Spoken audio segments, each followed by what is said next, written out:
Hi, I hope everyone's doing well today. My name is Zach Karahalis, and I'm the Director of Business Development here at Volt Technologies. I'm really excited today to run you through a demonstration of Dynamics 365 Business Central. For today's session, we're going to be focusing on bank account reconciliations and how you can help automate those processes utilizing Copilot. So let's go ahead and get started. So if you're not familiar with Dynamics 365 Business Central, this is going to be your Role Center page. I'm currently logged in as a system administrator, so I have access to everything and anything the system has to offer.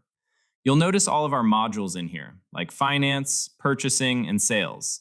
But as I mentioned, today we're really going to focus on bank account statement reconciliations. So there are several ways to get to this screen for the demonstration today. I'm just going to search for bank account reconciliations here. You'll notice on my page and task, I now have the option to click in here.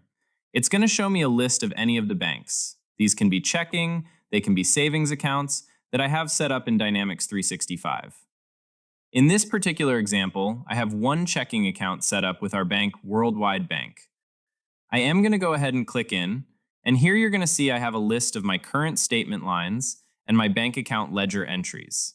One thing that's really cool is you do have the ability to actually integrate into Dynamics 365 Business Central with your bank and actually have your statement lines automatically come in. We can also additionally just add those lines manually or import them through an Excel spreadsheet. In this example, you'll notice it's very simple.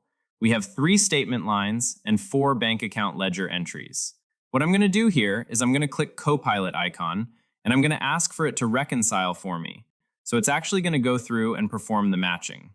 You'll notice that the auto matching was actually able to match one of the 3 lines, but utilizing Copilot, our AI tool, it was able to actually match the 2 remaining lines.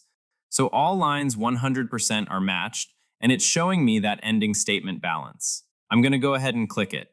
We'll see that all of our lines are now matched. It's pretty self-explanatory as to what happened here. Our top lines matched with that total of 1780. Our second lines matched with that total of 2670. But what happened here is our third line was a combination of these 2 ledger entries here, and it was able to match that for me. If everything looks good and I'm ready to move forward with that, I can just actually go ahead and post the match and move on. I hope this was helpful. If you have any questions, please reach out directly to me or our team here at Volt Technologies. I hope you have a great rest of your day. Thanks.